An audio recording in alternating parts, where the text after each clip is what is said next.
Flat Top Mountain here in southern West Virginia. This is the Allegheny Front Almanac.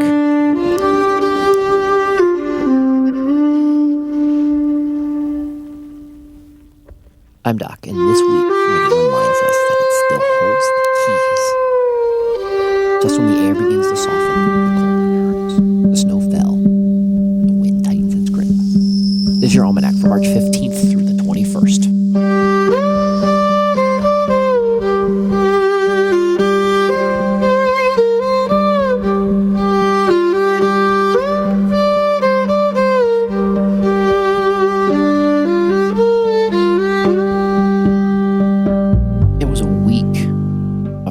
Contrasts.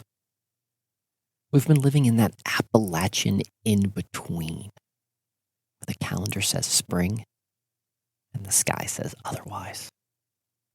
First we saw 3 inches of snow, and then followed by another 4. And then we had that deep late season cold. The cold that just penetrates down to your bones.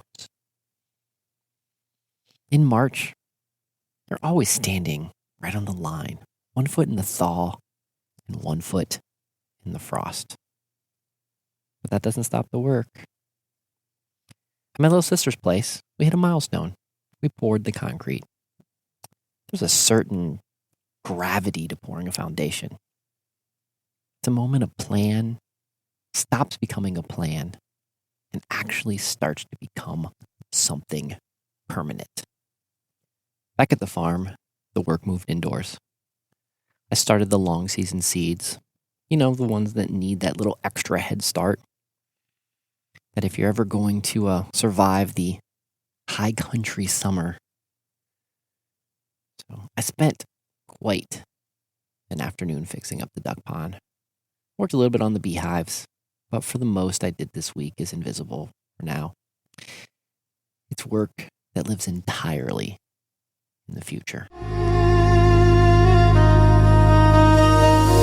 snow showers and gusty wind across the northern mountains will continue to gradually taper overnight, giving way to a dry start to the new work week amid building high pressure. Temperatures will moderate through Tuesday, with another cold front arriving midweek that could bring rain, then snow showers. This week will be a full example of why March demands our patience. So in the early week of a storm system rolling in, there'll be some rain, some unstable weather, hopefully no snow. By midweek, it's that false spring window. We're going to see warmer temperatures. We're going to see the ground soften. Mud season probably return. By late week, there'll be a sharp reversal. Guys, temperatures will drop, possibly snow, and the winter will try to reclaim by the end of the week. This isn't just a cold snap. It's a reminder. Spring isn't here yet, but it is negotiating.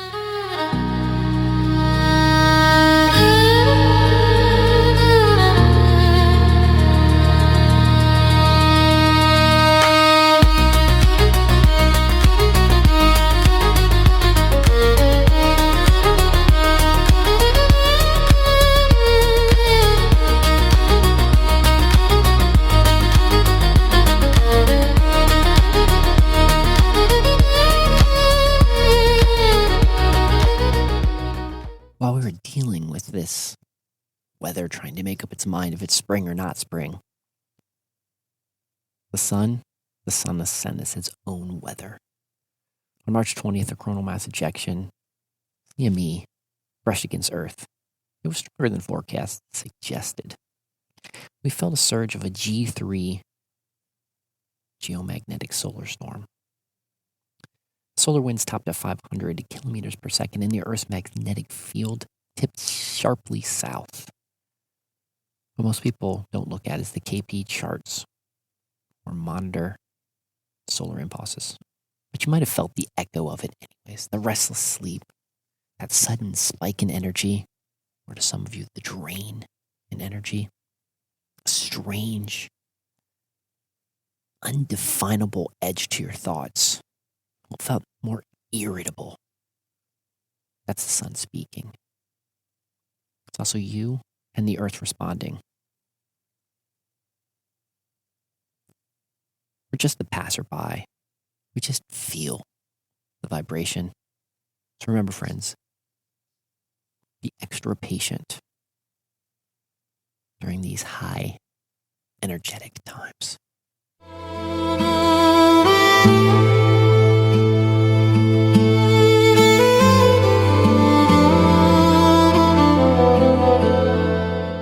Here on the Ridge and Hollows, it was a week of maintenance, both a little bit for the land and a little bit for myself. So I headed in and got some blood work done, kind of checking the gauges. When you're trying to figure out how to live to be 122, you do need to make sure you're not neglecting the engine and make sure that everything is running smoothly. I may update you guys next week on how that's turning out. So I took a rare trip off the mountain. We headed to Winston-Salem. Something nice about going and just leaving your town for a bit. So we went to Goodwill, went to the By the Pound place, one of my favorite places. Love to repurpose discarded items. And it's just always interesting to see what is there and what new things that you can discover. It's the same philosophy I use with the land. Nothing is truly finished. It's just waiting for its next life.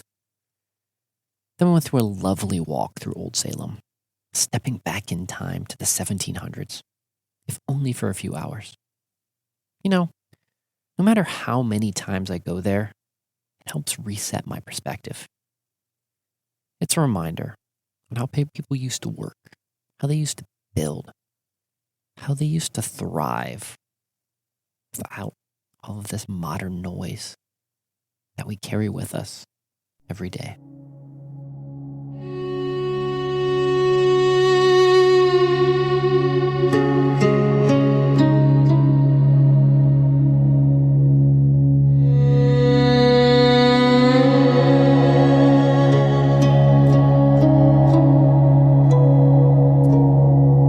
It's incredibly easy to just stay in your own lane. Just focus entirely on your own routines, on your own projects. Just putzing around on your own patch of dirt. And there's a beauty in that focus. There's an honesty to that work. But once in a while, that mind, it needs to see different horizons. And when you step outside your world, when you walk through a place that existed centuries before you were even born, the scale of things, they shift. Your everyday problems, they kind of shrink. Your path either feels more solid or you finally see where you need to bend. Sometimes the best ways to move forward is to leave the ridge for a day. It's to come back with a clear mind. You realize that the old ways weren't just about hardship. They're about meaningful simplicity that sometimes we often forget.